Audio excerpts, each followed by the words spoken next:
Jacob stole his brother's birthright, and then he tricked his father Isaac to give him Esau's blessing. Both of these actions would not be tolerated knowingly in Jewish families. Some traditions in all races and in all religions are to be honored with sacred care. Jacob dishonored the very faith of his family. When Isaac gave his blessing to Jacob and later learned that he had been tricked, the blessing that Isaac gave could not be rescinded. We need to understand that concept. Well, when Isaac discovered that Jacob had tricked him, why didn't Isaac just say, "Oh, well, I take away that blessing and give it to your brother Esau"? Can't do it. In the Old Testament, when a blessing is given, it cannot be rescinded. That's why it's so important that we understand Isaac's position. He wanted to get the blessing right. God favored Jacob, not Esau. Was that fair? Was that fair? Well, ask Esau. Ask Isaac, the father. I think both of them would see unfairness written all across this story. Jacob didn't earn God's favor, but Jacob was the recipient of God's favoritism. Perhaps our biggest struggle with fairness is that when we expect to see it, but end up disappointed because it is absent.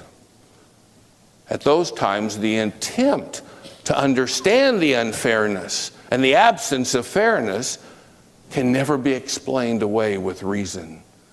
Fairness seems to be reasonable, but unfairness is never reasonable to us. Well, what are we to make of all these things? Well, I think we need to accept this truth. God doesn't attempt to be fair. Fairness is not a characteristic of God, and God makes no attempt to become known for his fairness. Does that surprise you? If you only know the Old Testament and have not read the New Testament, I assure you that this news will surprise you. And here's why. Fairness in the Old Testament was a matter of morality.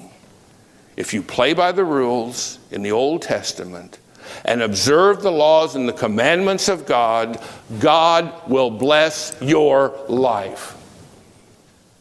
If you don't observe all the rules and you don't observe the laws and the commandments given to you by God, God will punish your life. Now that was the mindset back in Jacob's day. Life treated you fairly when you behaved faithfully. Life would crash in upon you when you disobeyed God. In other words, fairness was something that you could earn from God.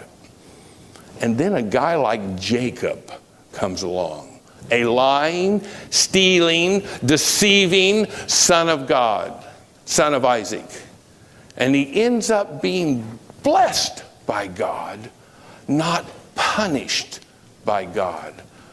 And that made the subject of fairness, God's fairness, all the more confusing. Jesus was God's way of making the problems of fairness irrelevant. Was Peter's denial of Jesus fair that night? Was the crown of thorns that they put upon Jesus' head fair to him? No, no, no. But God wasn't trying to be fair, neither to his son nor to us. God was working from a sense of justice, not fairness. The word to remember today is justice, not fairness. Sin had to be paid for. It required sacrifice. The cross, although it is the epitome of unfairness, was God's divine plan for our forgiveness. Justice, particularly God's justice, doesn't have to be fair and it doesn't have to be reasonable. It just needs to be representative of God's character, which is a loving, forgiving God who would rather save us with his grace than condemn us for our mistakes. And when you think about it, thank God that God is not fair. Because among ourselves, who could ever earn a blessing after Jesus' sacrifice on the cross? And thank God that God is not reasonable as well. Why? Because what is reasonable about a perfect man dying for sinful people? What's reasonable about that? You and I sometimes think that we want God to be fair, and we think sometimes that we want God to be reasonable. But I urge you to remember fairness, and I think reason too, rest in the eye of the beholder. On May 8th, 1966, I learned that life was not going to be fair. On that day, my father died. He was young, and he was a good man. Nothing was fair about him dying. And it wasn't reasonable either. If God had a hand in my father's death, then God wasn't fair either, I thought. On that day, I didn't care about God's character, whatever that might be. I didn't care about anything but the loss of my father, who wasn't going to be around anymore.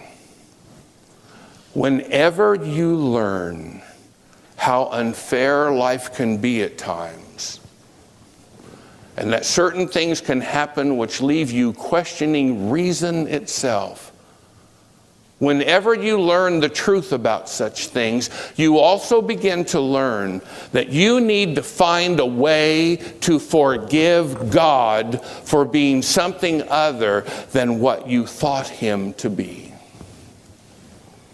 There are people in our midst who need to learn to forgive God for not being the God they thought they most wanted and needed.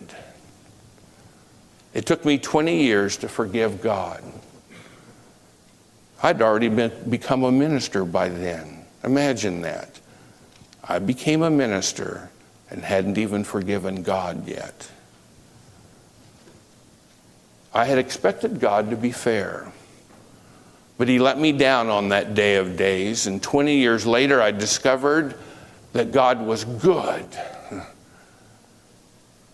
even though he wasn't fair.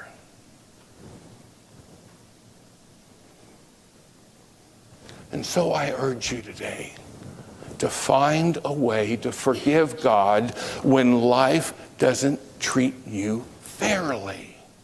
There's no way you and I can go through a lifetime with life treating us fair all of the time.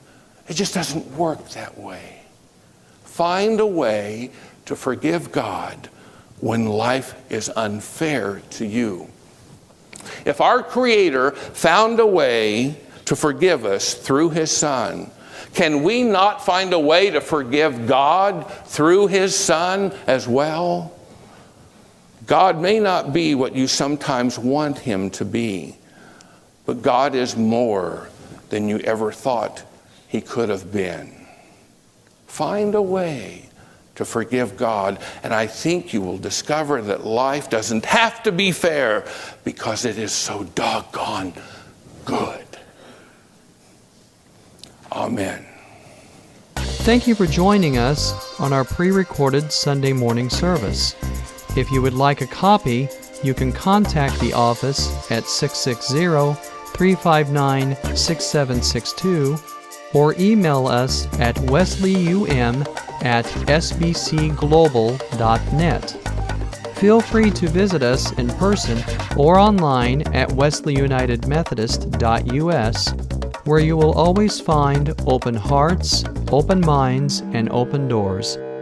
May the blessings of Jesus Christ be upon you in every aspect of your life.